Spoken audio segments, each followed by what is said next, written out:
I'm Don Bacon, and this is who I am.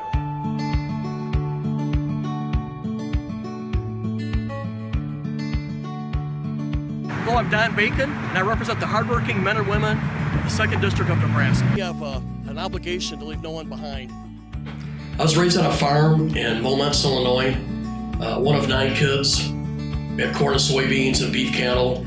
But it was really my grandparents' farm, and so I ended up farming with my grandfather and my uncle.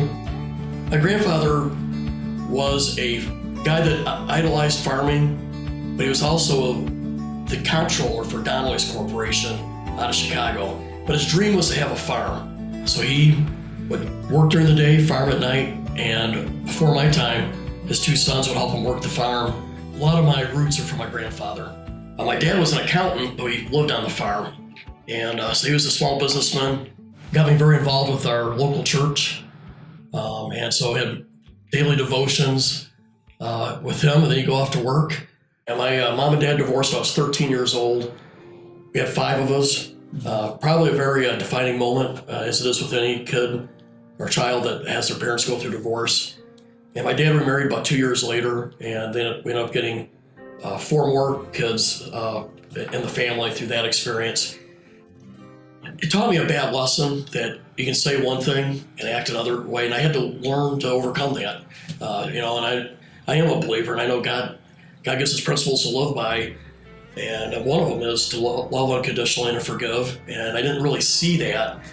But as I had to learn to be that way, to be a successful married person myself, which I've been married now 38 years.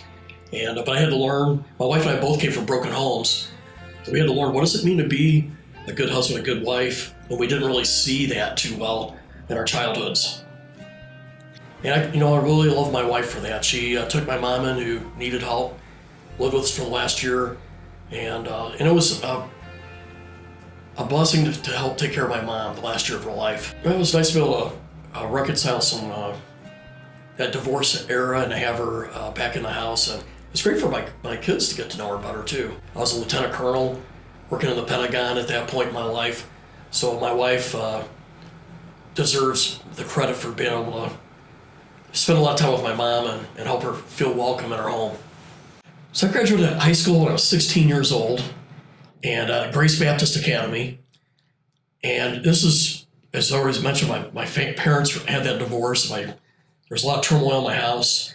So my grandmother one day calls me on my dad's side, grandmother. She says, "Don, I need to get you in a place where there's a little bit of peace.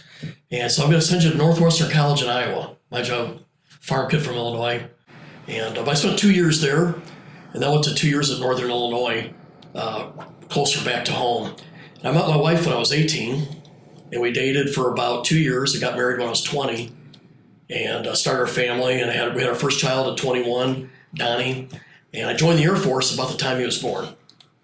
So when I was 21 years old, I signed up for officer training school with the Air Force down in San Antonio, Texas. And I did really well in the academics, but I was not too good at the military bearing. My first communications there was a guy yelled at me, he goes, "OT Bacon." I go, "Yes." He goes, "Yes, sir," "No, sir." And I go, "Okay." That was a bad start. Out of my class of 250, I was number 1 in demerits. So I was bottom of the class. And then I went to Intel school, and thanking the Lord for this, I graduated number 1 out of my Intel school, and it sort of got my career started on a better foot. And so I ended up, and this is when I was a 2nd lieutenant. We found 2 bases in the far east of Russia. They had their latest intercontinental ballistic missiles there. Then I had to go brief the 4-star general as the lieutenant. And so I had 2 or 3 successes like that as a lieutenant, and it really got me a good start in my Air Force career. Now, I've had 2 major concerns. One is, when I retired out of the military, our readiness in the military, that's our training, maintenance on aircraft and tanks and ships. It was the lowest we have ever had since coming out of Vietnam. And that's what it was in 2014 when I retired. So I was very motivated about trying to restore the training and the maintenance and the ability of our military to deploy and get its job done. And so that was one of my biggest motivators. Another motivator is we had a tax code that was one of the least competitive in the world, and it drove American businesses overseas.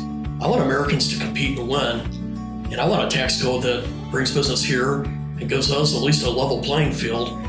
And so those two areas have always motivated me. And I would say today, as I look today, I think Americans have forgot we are the leaders in the world when it comes to talking about democracy and human dignity, and we're so focused on fighting each other. We have China surging past us economically. They're making technologies that are sometimes in areas ahead of ours. We got to become Americans first and start treating each other with more respect and finding areas that we can work together if we want to remain the world superpower and be that shining city on a hill for freedom.